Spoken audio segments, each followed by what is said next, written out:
Okay, so we've gone live now. Let me just give this a few minutes for people to roll in, and then we'll make a start with a little discussion about the forum. So thanks very much to our two presenters for being here, Johannes and Martina, and Hannah in the airport on the way back from the WTO Public Forum. Great to have everyone here.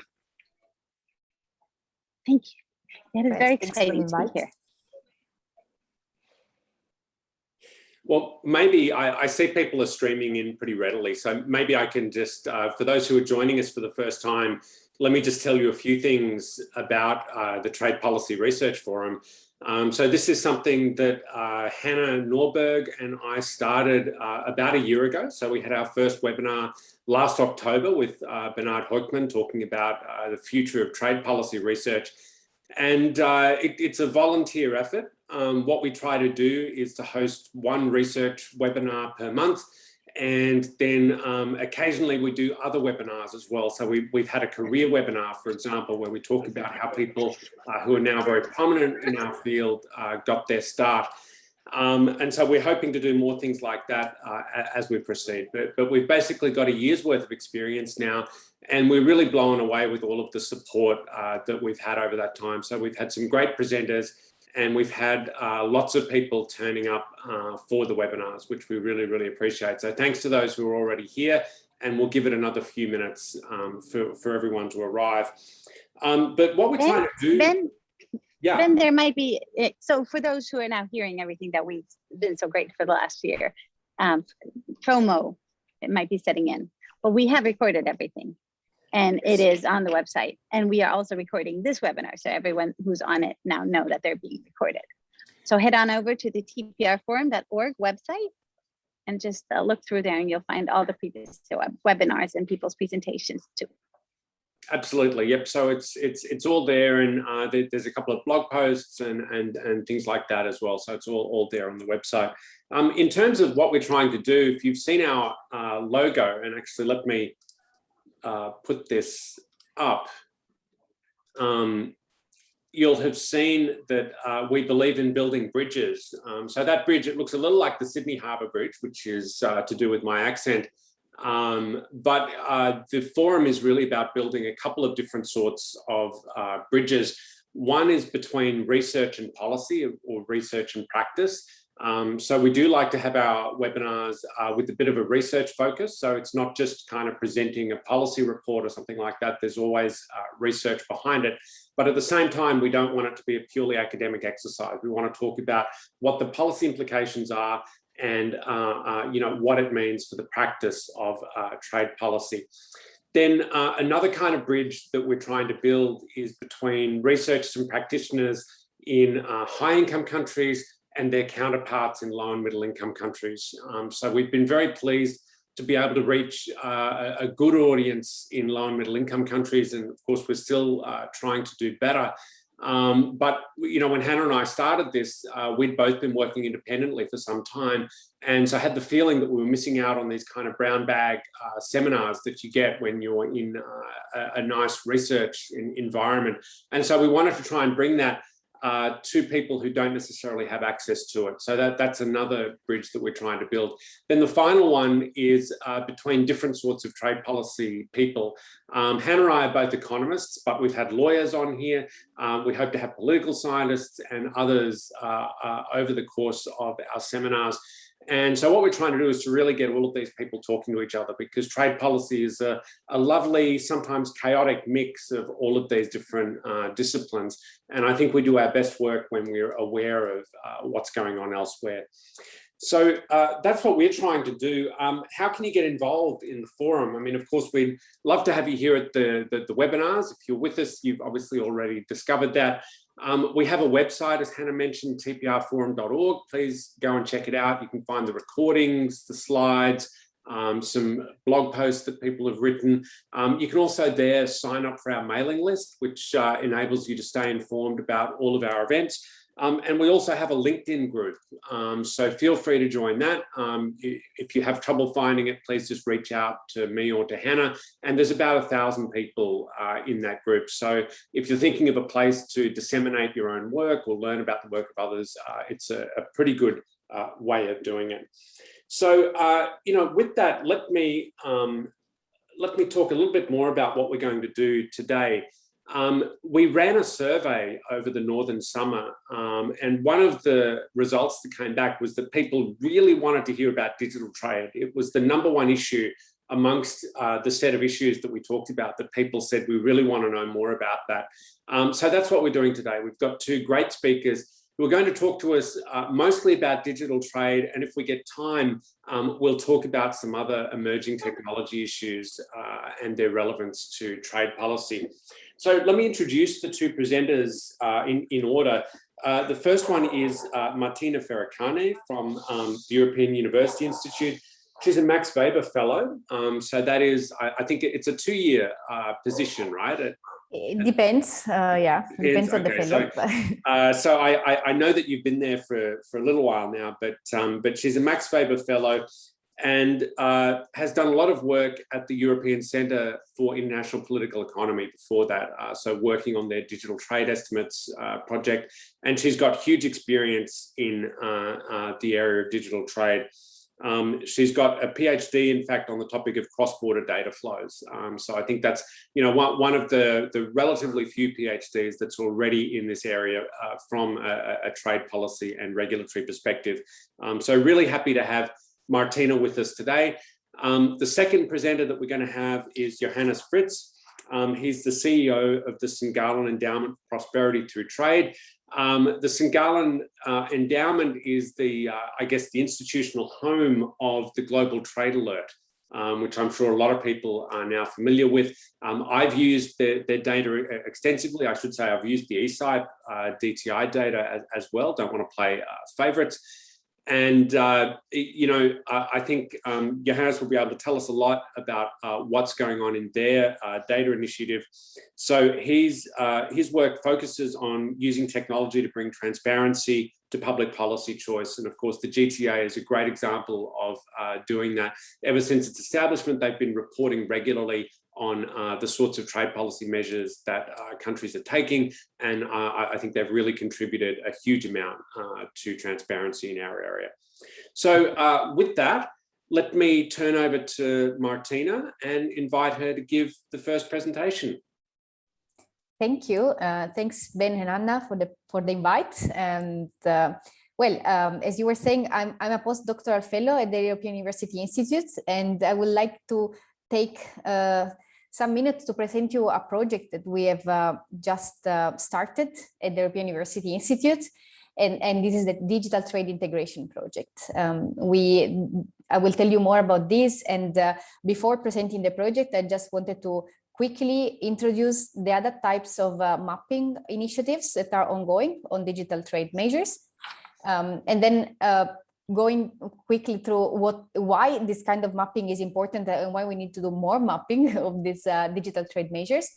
I will then present our project and also present the Regional Digital Trade Integration Index, which is a project by ESCAP, UN ESCAP, which will be launched before the end of this year. It's the first regional application of our index. So we'll present the preliminary results of this project, and then present the next steps of our project that is just started, and we expect to have the index out in a few months. So starting from mapping, what is already out there? The Digital Trade Estimates Project and the Digital Trade Integration Index is sort of the first initiative that tried to do a comprehensive mapping of digital trade measures. It's a project that I had the honor to manage and at the ESIPE together with the other colleagues, and it's been for me really interesting for the first time to dive into all the different types of measures. And what we tried to do was for the first time really to start categorizing types of measures, understanding them better, and then trying to turn them into an index. And regarding this project, we have launched it in 2017, so it's already quite old by digital trade times. And we identified 14 areas of restrictions, in total 128 types of measures, and we try to categorize them and assess them in terms of how restrictive they were towards digital trade. And at the end of this exercise, we launched a database, which is still online. Unfortunately, it's never been updated since, so it's still 2018 data. And we created an index, which is the Digital Trade Integration, Digital Trade Restrictiveness Index. And the index very simply goes from 0 to 1, 0 meaning the country is completely open to digital trade, 1 meaning the country is closed to digital trade. And what we found is that some small service-oriented economies like New Zealand, Iceland, Norway are or were in 2018 the least restrictive countries when it comes to digital trade, while big emerging economies like China, India, and then Russia, Indonesia, but also some big European economies like Germany and France were among the most restrictive countries. If we look also simply at the number of measures without assessing the impact that such measures could have on digital trade, I show this figure, which is from a paper that Johannes wrote together with Simon Evenet. And what you can see is that most of the measures, if we just look at the number of measures, are implemented in emerging economies, with China clearly having the highest number, but also Russia, India, and some big European economies. So also the number of measures is kind of symptomatic to the actual level of restrictiveness towards digital trade. Well, the second mapping that has been done is the Digital Services Trade Restrictiveness Index. Is an OECD initiative which integrates and expands the famous STRI. It has been launched in 2019, so it's still pretty recent. But they also have data that go back. So there's you can do still already some analysis to see how the restrictiveness has changed over time. And so far they are at 50 countries if they counted them well. They started with less countries and they're keeping increasing the number of countries covered. They clearly focus on services only, while the Digital Trade Restrictiveness Index was meant to be more comprehensive and covers also goods and other types of areas. They focus on 4 categories, which are infrastructure and connectivity, electronic transactions, payment systems, IP, and other types of measures. And again, well, in this case, the results are a bit different. What we see is that Canada, Costa Rica, Norway, and the US are found to be the least restrictive, while you still see China, India among the most restrictive countries, but also Kazakhstan, Saudi Arabia are found to be very restrictive. If we look again at just the number of measures without any assessment on the restrictiveness, we see again China, India, Russia, and then some West European economies being those that impose the highest number of measures. And then the Digital Policy Alert, very new initiative. I'm not going to say anything about it because Johannes is going to present it all. Just mentioning that it maps and lists a huge amount of measures, and already they have several hundreds and maybe thousands of measures. I forgot to say that for the ESIP index, we had 1,700 entries, while for the OECD, they are they are significantly less so far. But this is all work in progress and keep increasing all the time. So, well, why are these kind of exercises important, and why do we need to do more? Also, why we decided to do more? This type of measures and the mapping is very important for transparency and better understanding on new types of restrictions which are emerging. We see all kinds of new types of measures applied to platforms, to online payments. And these measures need to be better understood, and transparency is the first step to go to understand them better.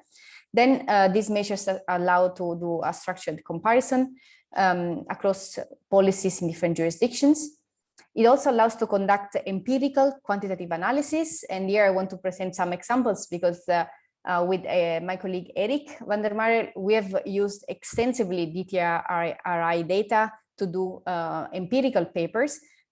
In 2 of our papers, we looked at the component on data flows of on data flows and domestic data measures. And what we found in our analysis was that strict restrictions that apply cross-border have an impact on imports of services, and strict measures which apply domestically tend to have an impact on productivity of firms. And so this, without such an exercise with all this number of countries, we would have not been able to conduct this empirical analysis. And also in a recent paper we wrote with the World Bank, we used again DTRI data, but updated it, and we categorized countries into 3 categories: countries that have open transfers on data flows, countries that have conditional flows, so some conditions applying to transfers, and countries which control completely and therefore restrict heavily cross-border data flows. And through a gravity model, what we found is that countries sharing open transfers tend to trade more with each other. Countries sharing the conditional transfer approach have more or less trade depending on the sector involved, while countries sharing the controlled transfers approach trade less with each other. So this is just an example on how to use this data then to conduct a quantitative analysis. And then, of course, after you conduct the quantitative analysis, you can identify best practices, and then you can provide input to policymakers. So that's why we decided to go into the new project. The Digital Trade Integration Project is a UI-led initiative, but involves many partners. What we will do with this project is already started in July, so it's a few months old. We are creating a network of experts, mainly in academia, but we will involve other partners outside academia. And we will have started already to create a data set of measures. We aim to have a data set of digital trade measures across at least 50 countries. But as it looks like, we probably are going to have already 80 when we start, when we launch the dataset. And we are going to create a digital trade integration index. We decided to change the focus from restrictiveness to integration, because we want to integrate all the sorts of measures which are important for integration, connectivity, and other types of measures which are important to foster digital trade. This project has 4 main academic partners, which are the UI, the Bocconi University, LSE, and ERTI, and also as ESIPE as an external partner, and 3 UN agencies in ESCAP, ECA, and ECLAC in Africa and Latin America, which are helping us to collect data in these different regions. And also the TISA network is a partner of the initiative. So this project has just started. I will tell you next steps soon. Before telling you about the next steps, I wanted to present you the Regional Digital Integration Index, which is already a project launched by ESCAP, which I've been working on for already more than 1 year. And we will launch the report by the end of this year. And this is a first attempt to construct a digital trade integration index. And this will be the basis for our project at the UI. What we have done is construct a methodology which starts from the ESIPE index, but is evolving and is still under constant improvement. We have 11 areas that we look at, which include both like tariffs, trade defense, investment, typical traditional types of measures applying to typical trade restrictions, let's say, areas of trade restrictions, and then cross-border data flows, intermediate liability, content access, online payments, and this type of new measures. And we are collecting different types of measures in all these pillars. We already, for ESCAP, have this data available for 21 countries. And what we find is, again, that China, India, Vietnam, Russia are found to be the most restrictive countries, or those less likely to integrate with the region when it comes to digital trade, while New Zealand, Singapore, Hong Kong are the countries found to be better integrated with the Asia-Pacific region. And then with this data, you can do this sort of analysis, comparing our countries doing in different pillars compared to the regional average. All this is graphs which are coming up in the report. And we also looked at the similarity across measures in different countries. So with this kind of tables which are available in the report, you can see which countries very similar to others, and you can see like clearly like New Zealand, for example, being very similar to Singapore in terms of type of measures applied to digital trade. So just to conclude, next steps on our digital trade integration project, we have kicked off in July, and we have started the data collection. We already are heavily involved in collecting data in Asia, Africa, Latin America, and Europe. And we are still having new partners joining, helping us to collect more data in different regions. We are going to start in November, a webinar series. And what we want to do in this series is try to assess different types of measures, trying to identify through our academic research what are the best practices in different areas, so that we can better categorize and identify digital trade restrictions, and also measures that complement and favor digital trade integration. So we're going to have seminars on content access, intermediability, security screening applied to goods or investment, data flows, and other complementary policies which we think should be added and considered in analysis. We'll then calculate the index and launch the database and the index in May next year. And then in September, our first annual report, with the idea to have then every year annual release with updated data. That's it. If you want to know more, there is our digital trade integration project website. You find the UI web page, and you can sign up to receive information about the webinars coming up in November. That's it. Thanks. Okay, thanks, Martina. That's fantastic. It's given us a really good introduction into the different sources that are there, and of course, the particular work that you guys are involved in. I should have said before we started that we do invite everyone to put their questions, comments, clarifications into the either the chat box or the Q&A box, whichever you prefer. So some people have already jumped in there, which is great. Thank you for that. But we will do Q&A at the end. Let me hand over straight away now to Johannes for his presentation. Thanks. Well, thank you. Thank you, Ben and Hannah, also for having me here at this venue to present the Digital Policy Alert. I just saw a question from the audience whether we are related to the Global Trade Alert. Yes, very much so. I work for the St. Gallen Endowment, which is the foundation, the nonprofit based in Switzerland that hosts the Global Trade Alert now for this year. And our first new initiative is what I speak to you about today. About a year ago, Simon and I went about what are the next steps for us to broaden our set. As you know, the Global Trade Alert is focused very much on the analog economy, both goods and services, but still very much analog. And there was this huge flurry in the digital space that we wanted to get into. In particular, we started to see, and what I want to do now in this presentation is really tell you why we're doing this and what we are doing exactly with the Digital Policy Alert, what's up for us, and a bit a glimpse of what we have found so far. So I share obviously the observation with Martina that Martina already came in with today, is that we in the digital economy, especially the one that we want to have global, we see a flurry of regulatory activity right now. If you look into the news, any day you see some action somewhere in the world that goes to regulate or change the policy landscape for an act of the digital economy. It could be something around e-commerce, it could be something around the platform, anything, lots of action going on around privacy or data protection, if you wish, and so forth and so forth. And in our perception, we are dealing here with a regulatory object that's really novel. So the digital economy is something we don't understand quite as well yet as we do probably the classic economy, the analog one.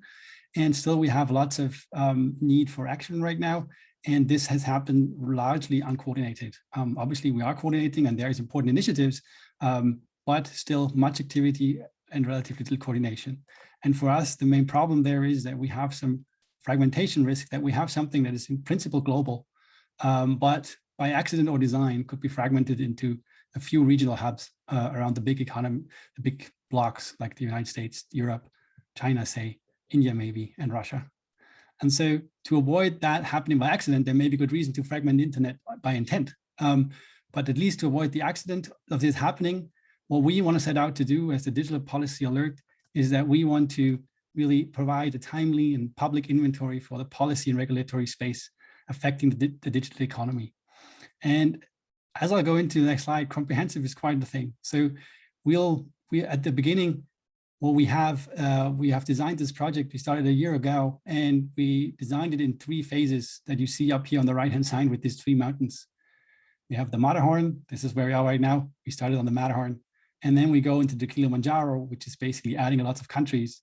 And then Everest is going back in time, because right now what we do is we provide activity tracking from the 1st of January 2021, a bit inching into 2020, but basically looking forward. And we wanted to bring this inventory of public policy and regulatory choice in 2 separate data products, in 2 separate outlets, if you wish. What we already have, and Martina was already showing you a screenshot of, is the activity tracker. So we have an activity tracker up that includes a notification service that you get that in your email inbox, where we basically, for the G20 and the European member states, look at day to day, what are they doing, trying to track it based on official sources, and then going a bit through the quality review, but try to be fast so we really can capture the activity very, very close to where the action is. And the aspiration there really is to keep, help the interested public, help policymakers just to get a sense of where the main fields of activity lie, and what's moving faster and what's moving slower, or what market that interests you is currently up to. That is more to get a sense of the activity, right? The flurry of activity, to get that a bit domesticated. The other thing that we are going to do, and that we are currently busy building, is the detailed mapping. Policy mapping is the name of, I think, this session, because that's what Martina and I have done way too much of our time off, possibly, but it's a great exercise once you get into it. And we want to do it here as well for the digital policy alert.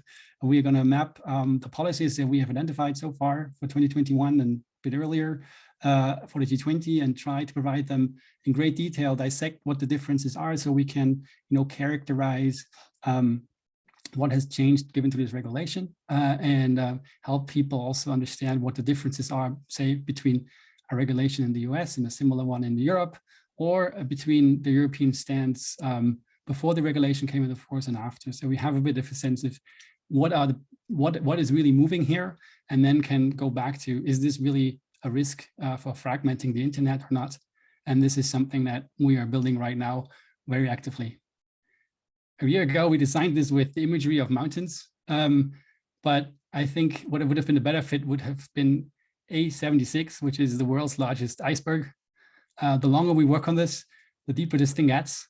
And just to get a sense of what we're doing when we mean how is a comprehensive description, I think we have to move beyond just the country space, which is already vast. And I'm deeply impressed by Martina that they go from 50 to 80 already.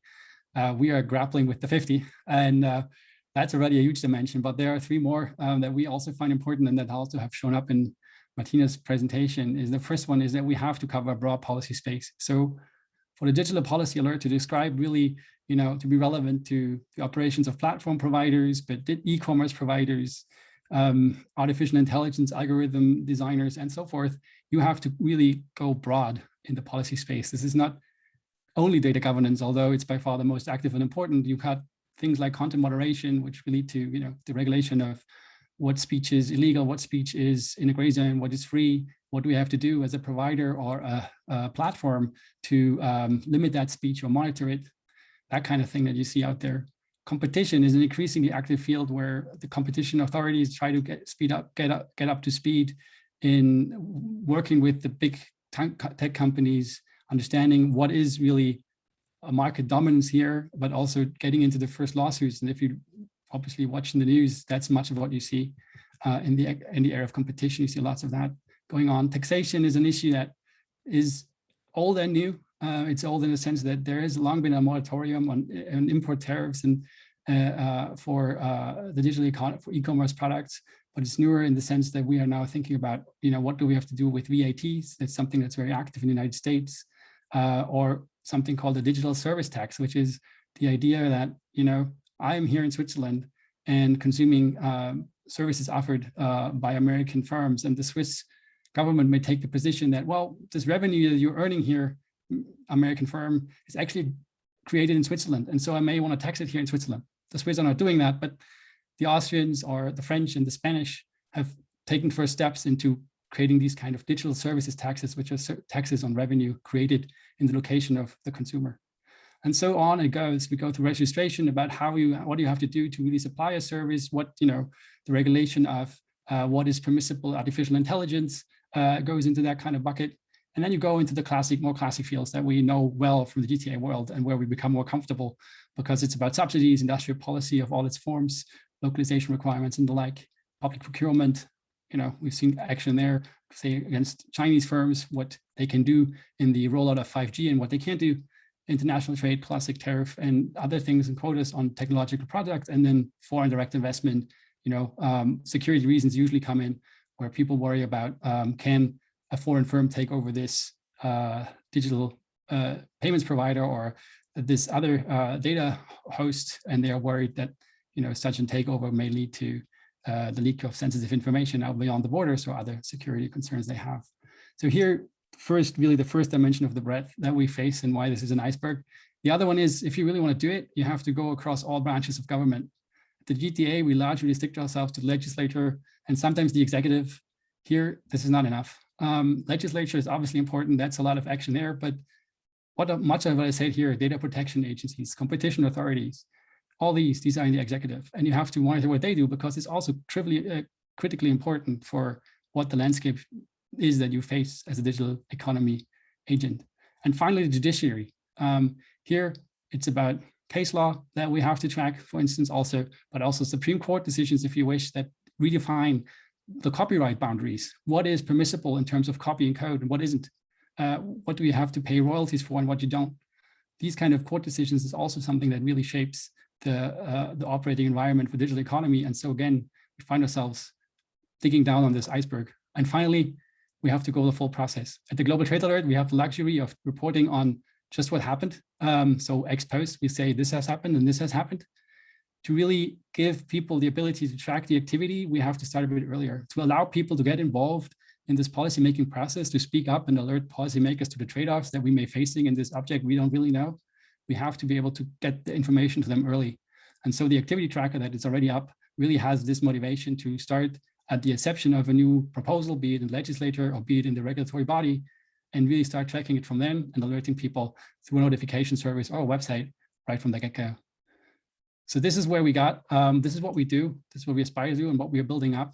What we found so far is what I'll conclude with. I have brought 2 slides about where the activity is, and Martina already spoke much to the geographic concentration of all of this, and I can just confirm that. So this is just from the activity that we've seen this year, where much of the concentration is in the big economies, Europe and US really leading the way. And the US, you see it's like one large pile. It says 129, but it's actually much of the activity is on the sub-national level, where states like California or Texas or others are really leading the way in defining, say, some part of content moderation or data protection and going beyond what the federal level is doing.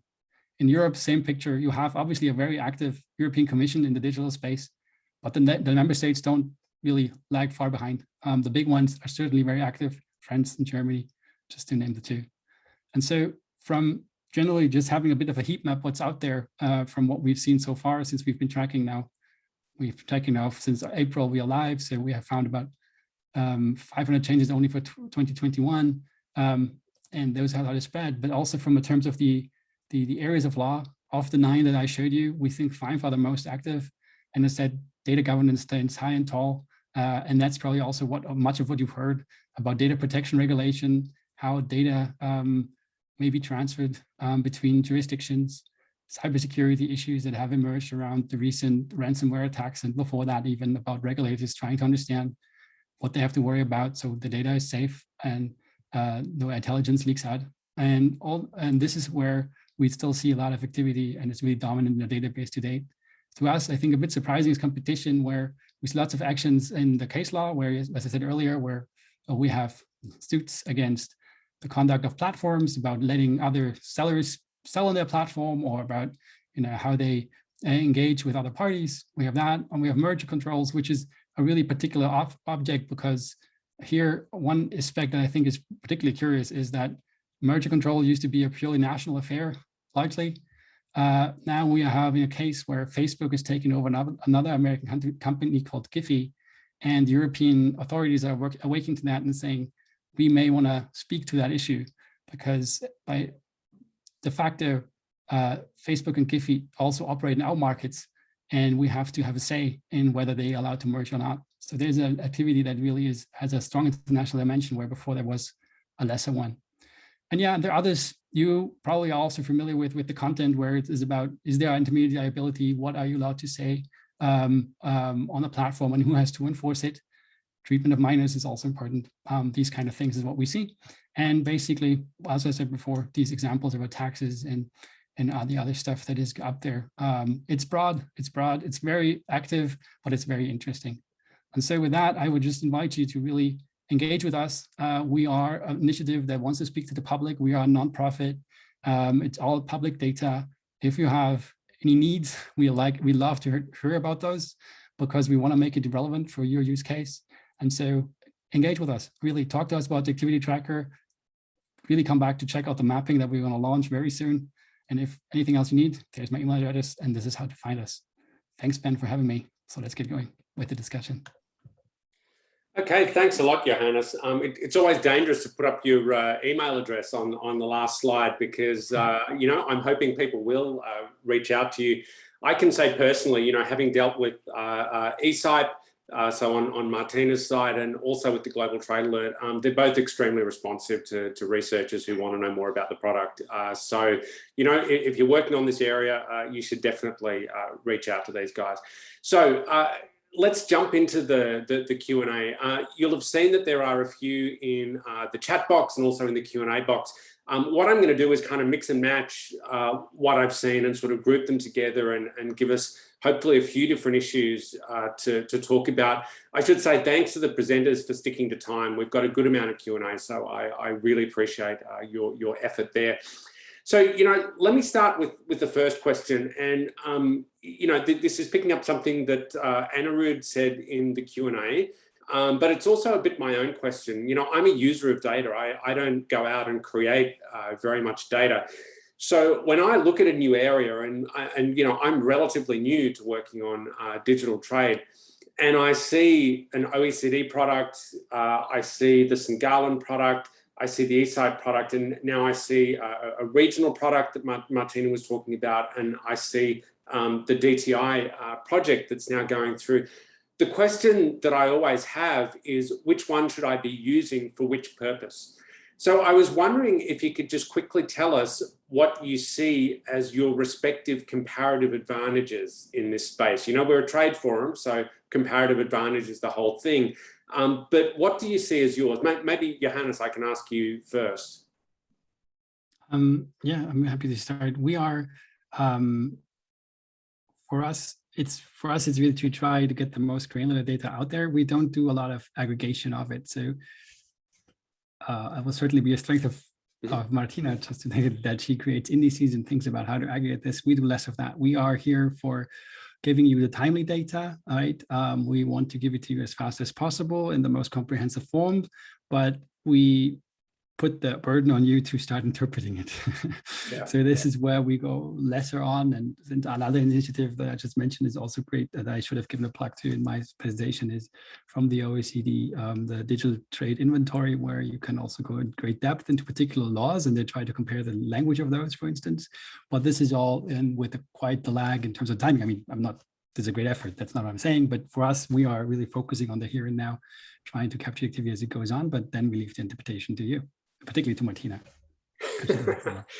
I mean, just to follow up, I mean, as you're going through the slides, I mean, I certainly noticed how granular the information was that you were describing. I also noticed the breadth.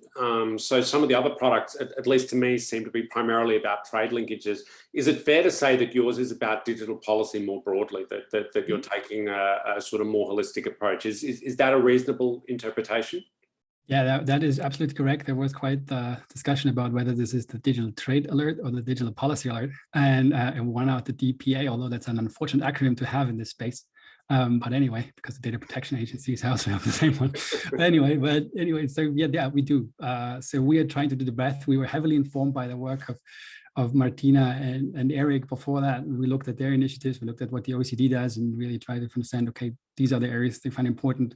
How can we combine them to provide really a one-stop shop? So you find the entire spectrum, right? Not just tariffs as in the classic GTA world, but really get the spectrum. We want to provide that width so people get the landscape view and can see that directly in one place. Makes sense. Makes sense.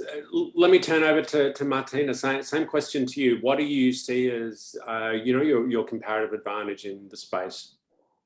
Yeah, well, for us now, the digital policy alert is going to become our main source. So just to say, like, this is where I see it, and it's great because so far we've been just looking into text and reading regulatory text and reports, and now it's going to turn into like this one main source. And regarding the other projects, well, our project is just the evolution of the eSIPE project. So it's not really in competition; it's really evolving and keeping improving and turning into an academic effort. And this is also our value added compared to the OECD initiative. And that's why we wanted to offer an alternative, because being grounded in academia, I think we can provide a more like neutral approach towards certain types of measures. And also this new project is wider in scope compared to the OECD one, because the OECD project is really on services. So while we also look at products, we look at goods, tariffs, and yeah, competition. So we are a bit wider in scope. And also the last thing, and also we also have horizontal measures, which the OECD doesn't have, but they're really just focusing on certain types of sectors. And also we provide clarity on the methodology, which is something on the OECD, you can clearly see why a measure is listed, because there is clarity on that side, but you don't have access to the weights and scores. While with this academic endeavor, you like there's complete transparency on how the actual score of the country is measured. One thing I also wanted to follow up on. So, I was suspicious that there may have been a discussion about digital policy alert versus digital trade alert, and Johannes indeed said that there was. I noticed in your case, Martina, that you emphasised the word integration. So I wanted to talk a little bit about the difference between sort of regulation and restrictiveness on the one hand and integration on the other, because we had a question from Jonathan in the Q&A that was sort of saying, look, I see the graphs there where we see some of these large emerging markets and even France and Germany sort of standing out as having relatively restrictive measures. But is it true that they're not integrated into the global digital economy? So the case of France and Germany really stands out to me. And I sort of wondered what was going on there. Is it that their MFN regulations are relatively restrictive, but they still have a lot of integration going on? Or is it that they're primarily trading with European partners? And of course, by measuring MFN policies, we're missing out on the preferential dimension. So Martina, maybe you can sort of speak to that a bit and maybe tell us a little bit more about what your project means by choosing the term integration. Yes, actually, we decided to do this evolution as well, because the main focus at the beginning was really like trade restrictions in terms of costs applied to businesses to conduct trade cross-border. So this was the initial approach, and we only focused on costs for businesses, while now the idea is through this also academic collaboration, involve new types of measures which favor integration. So applying, joining certain types of international agreements to transfer data, for example, this would be the type of measures we look at, or investment in infrastructure, having a good infrastructure which allows people to use actually the internet services. So this is the component we want to add, but always keeping a focus on trade and on costs for businesses in practice. In terms of European big economies, it's clear that France and Germany are very well integrated, but this is also because they're very big economies inside and in the EU, benefiting from trade. And when it comes to the measures we were looking at with eSIPE, we looked at the measures that Germany and France were implementing towards other countries outside the EU. So, and this is why these countries figured as very restrictive compared to other countries in the data set. And our idea is that if they lowered this restriction, there would be even more trade happening and going on. And the same applies to China. If you look at China and India, for example, you will see the difference in terms of amount of service that could be exported if China, for example, lowered the restrictions. But the switch into integration is something that we want to do with this project. So we are still working on what type of measures add to our list to take into account the integration component. So it's still a work in progress. Great, thank you. Let me now pick up a question that Susan asked in the Q&A, Susan Aronson. You know, I think it's great, you know, I, as a data guy, user of all this stuff, I think it's fantastic that we have so much work going on in the data space. So trying to learn more about the policies. And, you know, I think there are also efforts to try and learn about the flows, which obviously an order of magnitude of difficulty sort of beyond that to try and measure. But we've got a lot of work going on in the data space. And what Susan's question highlighted is sort of the amount of effort that's going on in that space versus the way in which countries are talking about this at the WTO, and even the extent to which digital is being incorporated into regional trade agreements. So, you know, two-part question. What influence do you see this measurement effort as having had already, either in the WTO discussions or in regional agreements? And, you know, what are your two projects planning on doing to take this? You know, I appreciate Martina was emphasizing all of the good stuff about an academic project, that it's transparent, that you can see exactly what's going on. And I think Global Trade Alert, we're all used to sort of seeing how that works.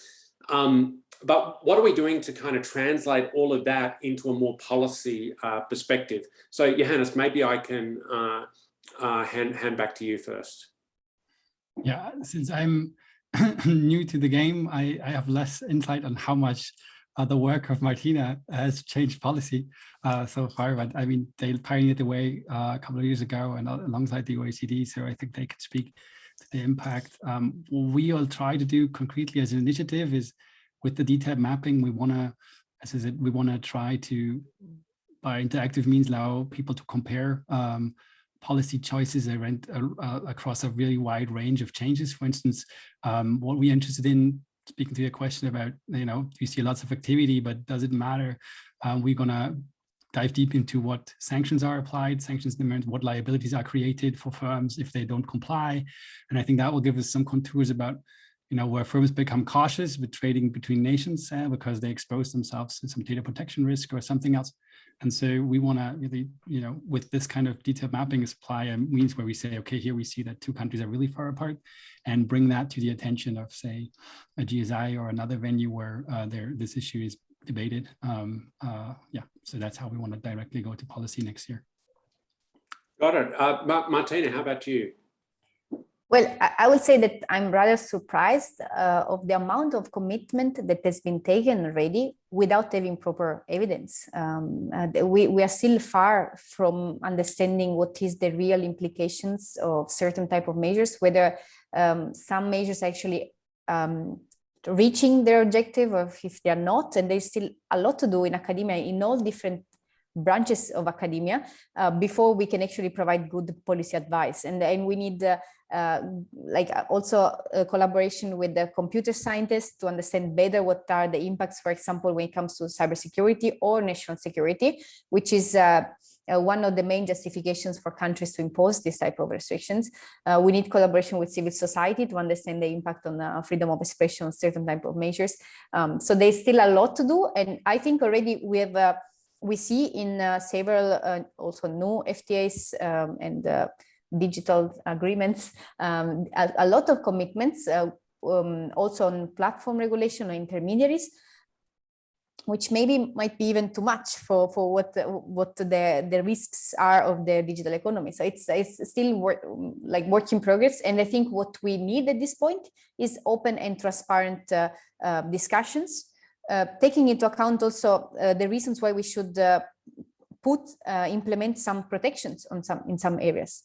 And yeah, so That's my my perspective. Then you can have different perspectives on. No. I think that both perspectives were absolutely fair. But I do want to just pick up on something you said there, Martina, which is the evidence base that we have. So I mean, when we talk about an evidence base for policy, there are really two aspects of it.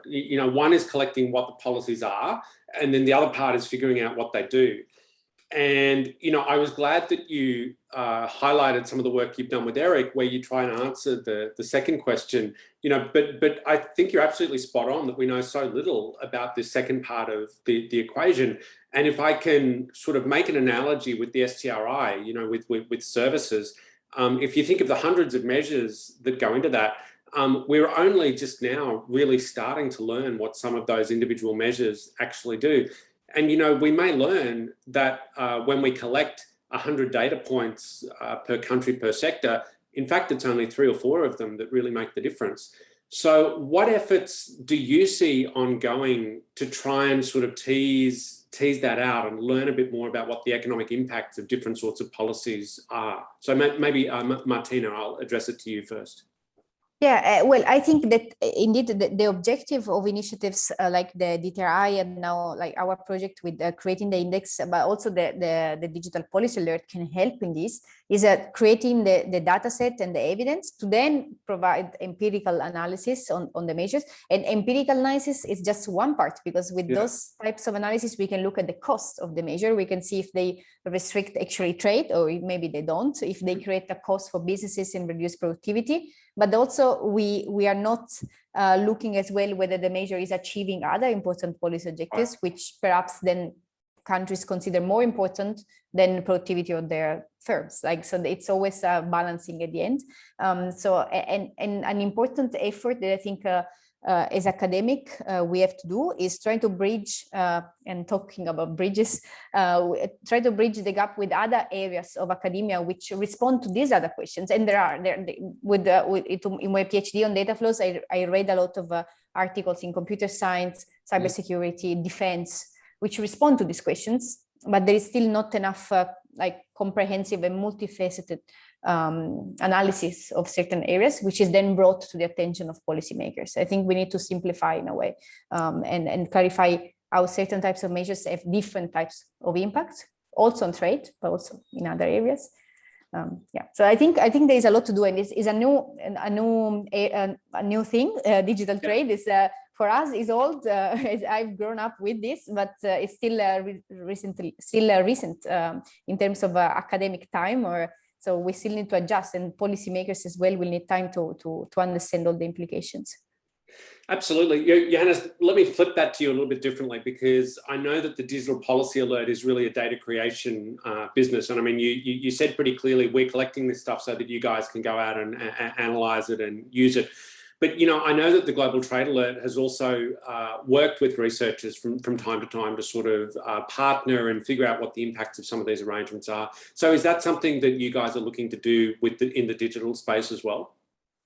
Yeah, we are trying to do that, especially now in the new setup. I said we are now a foundation that allows us to become more different than just being part of a chair at the university, do more things. And so, yeah, we want to engage more also on the analysis side in the future, still, but always based on being this vertically integrated machine where we do our data collection and processes all the way through.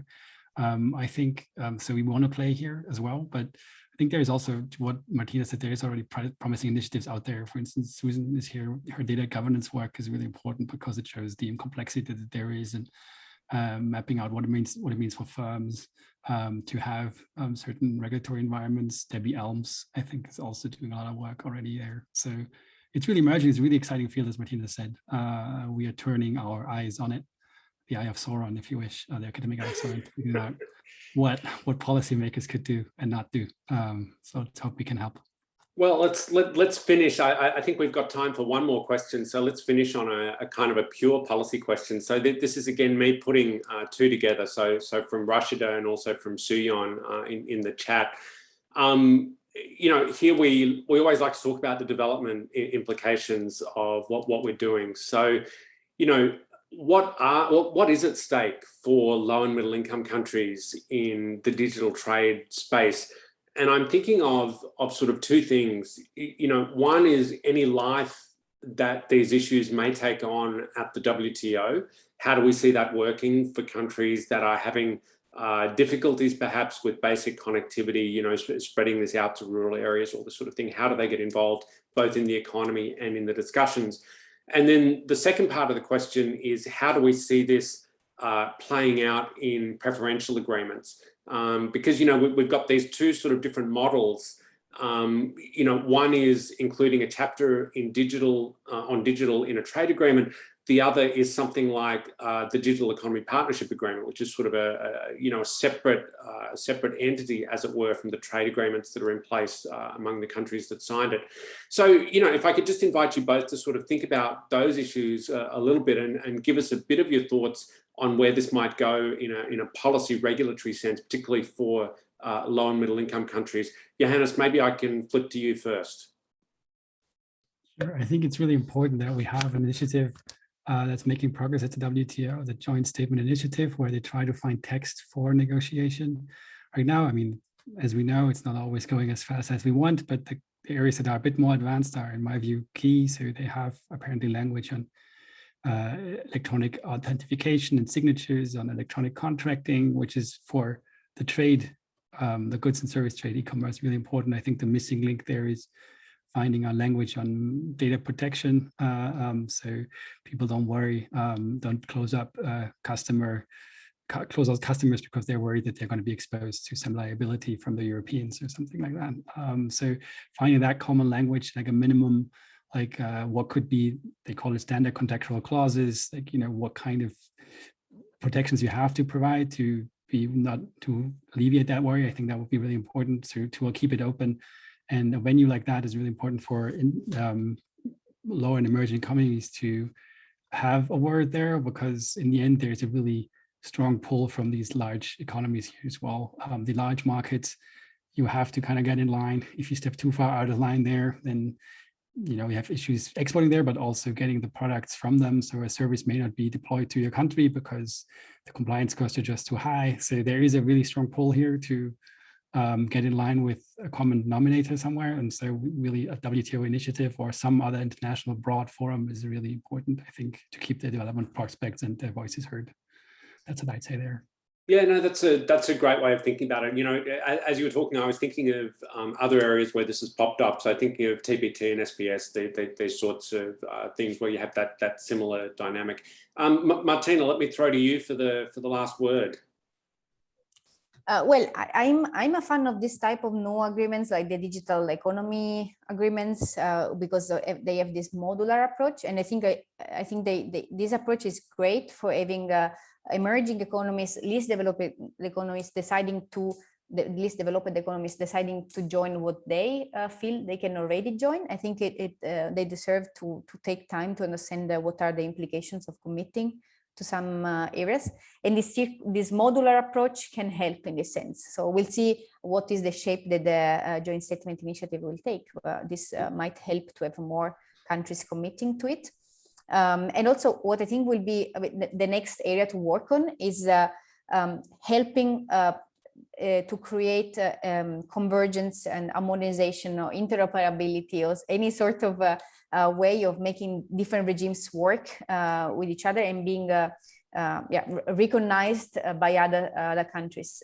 So this is an area that I think is very important, and the agreement, different types of trade agreements can help to create this path towards convergence in a way, or at least mutual recognition. That's a great note to end on. I think that's kind of a hopeful note. So when we talk about policy in this area, you know, A, there's so much going on, and we've gotten a sense of that through the discussion. But, you know, B, there are these points of friction, and it's partly development friction, it's partly a political regime friction. But I think to end on that note of sort of what can we do, you know, given that there may be different regimes in place in different countries, to make them at least work a bit better together and reduce the costs for business. I think that's something that we can all take away. So look, I'm conscious that we're pretty much out of time. So that hour went past really quickly because we had a ton of material and, you know, really, really great input from our two presenters. So thank you very much, Johannes, for being with us. We really appreciate it. thank you too as well, Martina. It's a real pleasure having you both here. And thanks to everyone as well in the audience for all of the questions and comments that I think really helped this last part of the session go so smoothly. Before we leave, let me just put up a slide to tell you about our next webinar. If you've signed up for this one, in the email that you get from Zoom afterwards, there'll be a link to sign up for our next webinar. It's on October 14th, also a Thursday. It'll be at 9 a.m. Eastern time in the US.